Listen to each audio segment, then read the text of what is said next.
Yes, Jew. You don't have no shame, do you? 2 words, Judas. I was telling him all the things. I was telling him all the things you said about him behind his back, and then I know some things that he wants to say. I'll say back to you. Hey, Kenny, do me a favor. What's that? Don't take our secret sauce to that boring show. No, man. What are you talking about? Shaq, I watched that show. They never laugh. You come over there with them dumb I came over there. I had him laughing, baby. That's right. Do not take our secret sauce can't take to the other secret shows. sauce No, over you there. cannot. Oh, my goodness. we never talk about the family. Never side with anybody. Stick with it. We're part of the ESPN family now. Yeah. We don't talk about the family publicly. Listen. That's what Al said. Y'all hated me last week. Wait I'm with for a the couple weeks when y'all see me, boy. I can't wait. Been a couple of weeks, Ernie, I boys did and miss girls. you, though. I did miss you. Yeah, I'll bet you did. Since we were last together, major stories developing. Here's the host of This Week in the NBA, Scoop D'Agostino. Mr. and Mrs. North and South America and all the ships at sea, let's go to press. They call him the Joker, but what Nikola Jokic is doing to opposing teams is no laughing matter. The Denver Nuggets crackerjack player has triple-doubles in 6 of 10 games so far this season, while the entire rest of the league has just 10. The record for most in the season, Russell Westbrook had 42. Jokic is averaging 25, 13, and 12 as the Nuggets are a contender in the West once again, thanks to the stat-counting mountain in the Mile High City. The cream of the crop, the beast in the East, the Detroit Pistons firing on all cylinders. The point guard Cade has been the Cunningham and Eggs man in Motown, putting up a 46-point triple-double on Monday to lead Detroit to its 7th straight victory. Remember, just 2 seasons ago, the Pistons won 14 games. They improved by 30 wins last year, and now they're off to a 9-2 start early in the campaign. And dog my cats, they really did it.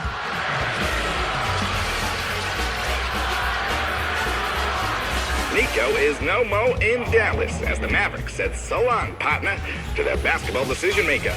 9 months after he traded Luka to LA, it felt more and more like Harrison became a lone man in the Lone Star State. Since Harrison discarded Doncic, the Mavs are 16-28, including just 3-8 this season. Being a Mavs fan of late has been tougher than a $2 steak. As always, whether it's hoopers or bloopers, you'll see it all right here on This Week in the NBA. Shaq, how you looking at that Nico Harrison situation? Did it have to happen? Man, listen, it's part of the business. When you're in a powerful position, sometimes you become what's known as the scapegoat when things don't go well. You know, he's done a lot of things there, but he will always be remembered for trading Luka Doncic. Like, I remember how amazed we was when we found out he got traded. And listen, you know, he kind of got his marbles back when he drafted Cooper, but they're not playing well right now. So, you know, ownership is going to look down and say it's the general manager's fault. General manager's going to look down and say it's the coach's fault.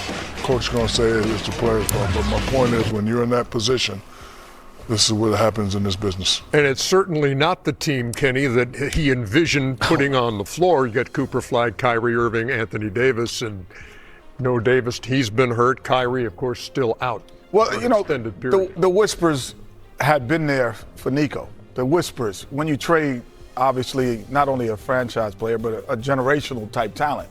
And, you know, and more than just whispers from the fan base, that's for sure. You know, but a lot of things have to still happen for that to possibly have been a bad trade. One, the guy's on the cover of, what is it, Shape Magazine, In Shape Magazine. Like, that's the guy he was asking for him to be in Dallas, that same person that he is today. He wasn't that, so he gets traded. Secondly, now the Mavericks start losing because they're hurt.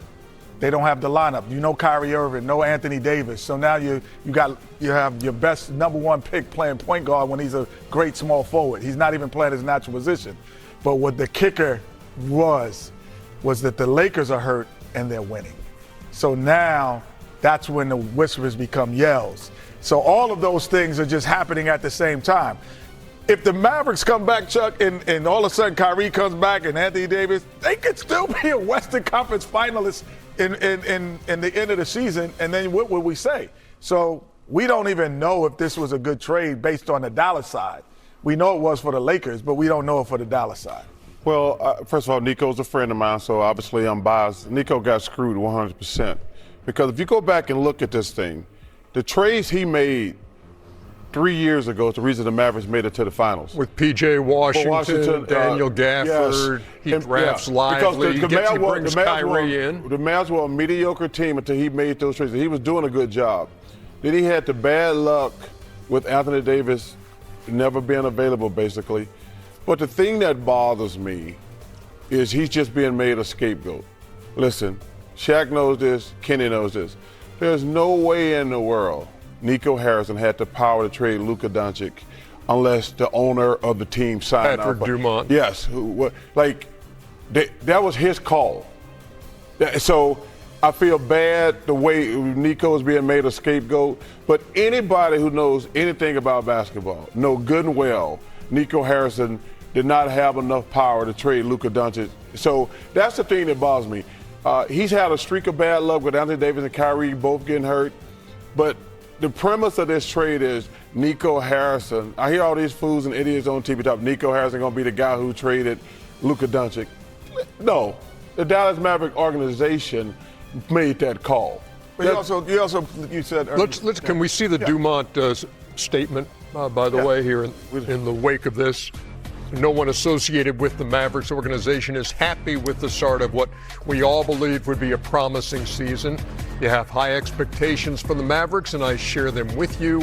When the results don't meet expectations, it's my responsibility to act. I've made the decision to part ways with general manager Nico Harrison. Well, I don't believe any of that, number one. I mean, first of all, we've only played 10 games. The Mavs haven't been whole and probably since last year. So when Kyrie Irving gets back last year, we got to wait and see what they are. AD has played 5 of their 11 games. Yeah, but even going back to last year, he missed basically half all the season since the trade. So it was really unfortunate. But for this dude to come out and say like he had nothing to do with the Nico Harrison trade, with the Luka Doncic trade, that's just bogus in my opinion. And so Nico Harrison out. And again, I know what you're saying, Chuck, but he will be remembered as the guy who traded Luka Doncic. 100%. Yeah. But Ernie, you know, Shaq and Kenny know, and I know, he could not make that trade himself. And listen, he's going to be the scapegoat. I wish the owner would have the courage to come out and says, that was my call. And lastly, he is the guy who traded Luka. But the Lakers have not proven that they're going to win the West. He's proven when he had Luka, they won the West. His trades won the West. So now let's see. It doesn't matter if you're the guy who trades a guy who never gets back to the finals. The Lakers have to get back to the finals and do more than what he did.